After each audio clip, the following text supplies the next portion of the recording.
मेरा बस एक ही बात कहना है,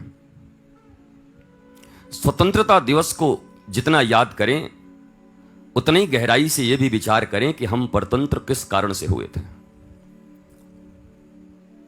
किस लिए हमें गुलामी का यह कड़वा फल खाना पड़ा था। और अगर उन कारणों का निवारण हम कर लेते हैं तो हमारे देश में रोज ही स्वतंत्रता दिवस की तरह आनंद और उल्लास मनाए जाएंगे। भारत के प्रति प्रेम का दर्शन होगा। प्रदर्शन अलग है, दर्शन अलग है। 15 अगस्त के दिन यह प्रदर्शन है और 365 दिन तक मां भारती के सीने की धड़कन को सुनकर उनके अनुरूप चलने का जो विचार और जो लक्ष्य निर्धारित करके हम चलना प्रारंभ करते हैं, वास्तव में वही सेलिब्रेशन है, वही उत्सव है, वही महापर्व है। ट्रक के अंदर लदा हुआ है 2 नंबर का सामान और ट्रक के पीछे लिखा हुआ है मेरा भारत महान। यह ट्रक की बात नहीं है, ट्रक हम ही हैं। यह ट्रक कोई और नहीं है।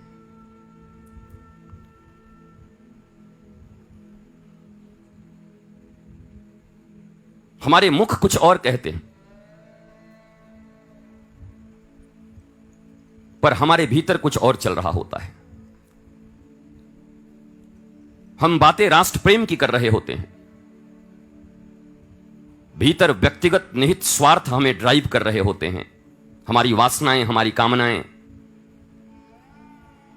हमारी वृत्तियां, काम, क्रोध, मदमोह, लोभ, मात्सर्य, हम इनके वशीभूत हैं, इनके अधीन हैं। भारत का भूभाग स्वतंत्र हुआ है, क्या भारत के नागरिक स्वतंत्र हुए हैं?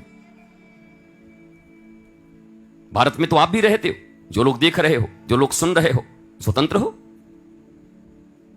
कभी डिप्रेशन, कभी टेंशन, कभी अभाव, कभी तकलीफ, जीवन दुखमय है।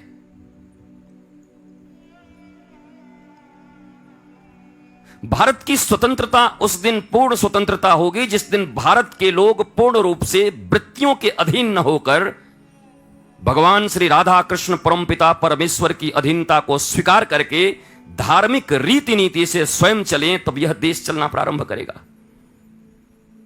आपको लगेगा यह स्वतंत्रता दिवस के दिन घालमेल हो रहा है, धर्म की बात हो रही है, तो क्या अधार्मिक देश बनाओगे?